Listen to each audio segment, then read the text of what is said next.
film ini selalu didengungkan sebagai penting, budaya bangsa, jati diri bangsa, ketahanan apa dan sebagainya, tetapi perlakuan kita tidak menganggap film itu penting. Makanya PFN itu dibubarkan, nggak produksi film lagi, ya kan? Katanya untuk biaya apa, pembiayaan apanya juga nggak ada juga.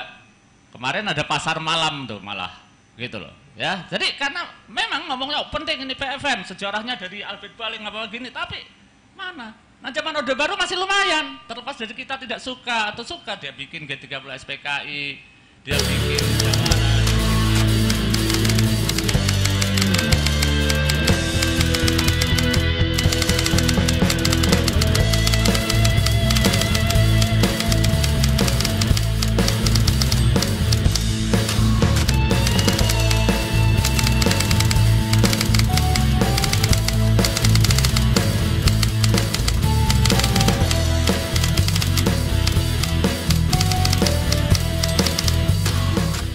Perkenalkan, saya Daniel Andika Murgana, mahasiswa Institut Seni Indonesia Surakarta.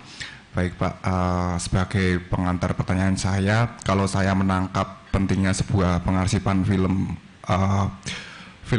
Indonesia sendiri adalah, salah satunya adalah sebagai bahan referensi. Kalau kita bisa lihat sekarang ini film yang mengadaptasi dari film-film lama, misal Pengabdi Setan atau bahkan Tiga Darah yang saat itu juga di remake sampai beberapa kali. Nah itu menunjukkan pentingnya pengarsipan film yang ternyata bisa, film-film yang diadaptasi dulu itu bisa booming, bisa relevan jika masih diangkat di masa sekarang. Nah pertanyaan saya adalah ini konteks masa depan arsip ya Pak, bagaimana regenerasi soal pekerja atau profesi-profesi yang bergerak di bidang pengarsipan film, apakah juga sudah menciptakan tren untuk anak muda supaya kita sebagai generasi mendatang ini bisa mencintai sebuah arsip. Kalau saya beberapa kali main ke Cinematheque, terutama yang bagian pengarsipan film atau perawatan film, rata-rata usianya sudah sangat dewasa Pak. Nah itu mungkin ya itu ya sepuh. Iya Pak, mungkin banyak pengalaman ini. Itu yang ingin saya tanyakan Pak. Tadi saya juga ingin tanya soal apakah ada rencana ke OTT juga, tapi sudah terjawab. Dan itu saja Pak, terima kasih.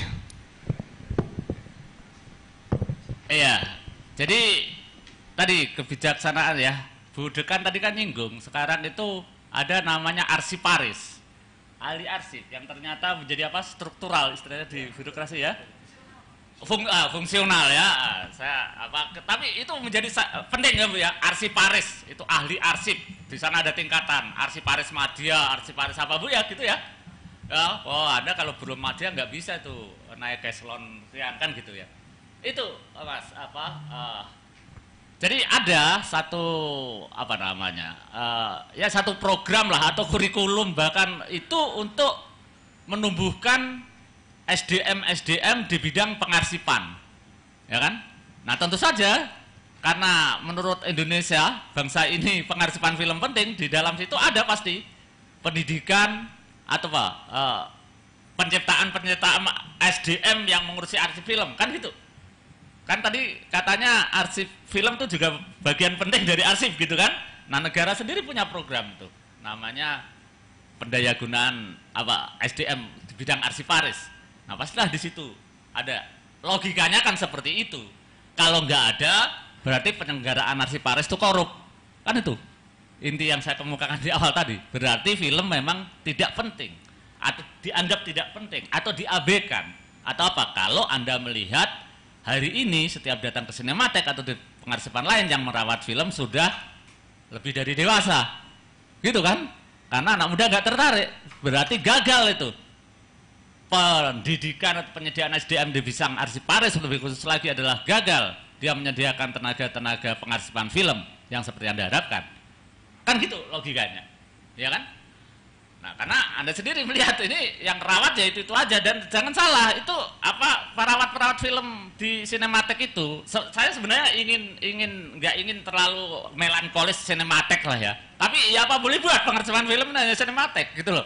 Anda juga bisa lihat tuh, misalnya ada arsiparis di Arsip Nasional, di bidang film, depositnya ada di perusahaan. Coba, ya saya terpaksa.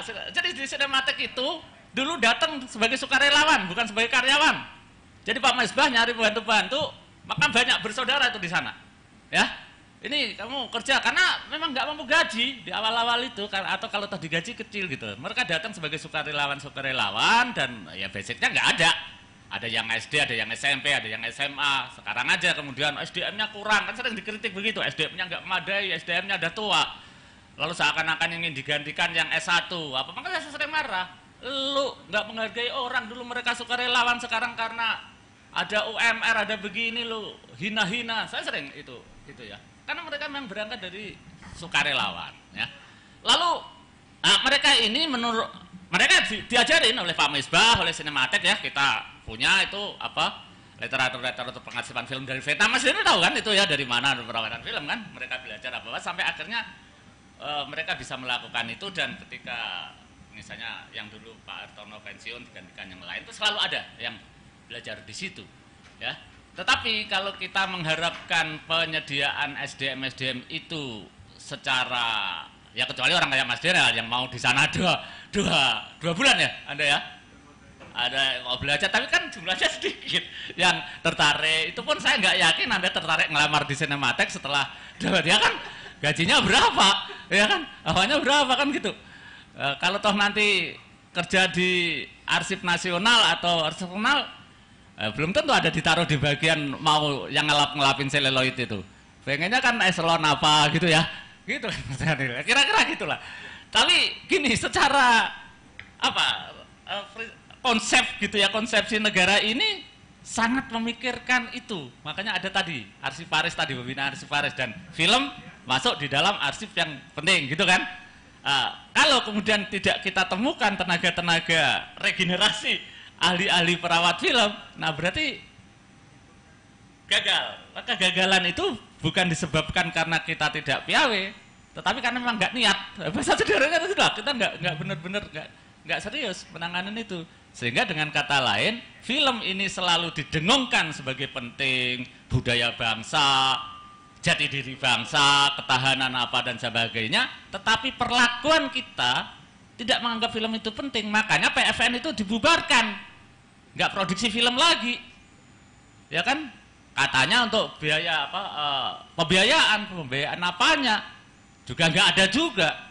Kemarin ada pasar malam tuh malah, gitu loh. Ya, jadi karena memang ngomongnya penting ini PFN, sejarahnya dari Albert Baling apa gini, tapi mana?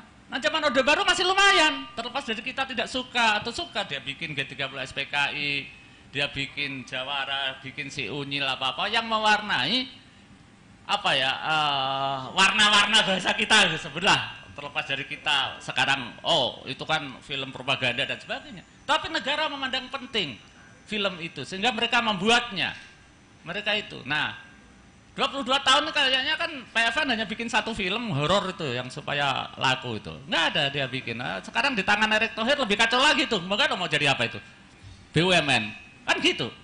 Jadi iya, jadi kita ngomong film itu penting, di MPR tuh dibahas tuh, di MPR dibahas tuh. Ketahanan budaya bangsa ini Prabowo itu bikin apa dulu bikin klip-klip itu yang belilah produk-produk petani kita, gitu kan, mulainya dari film kan.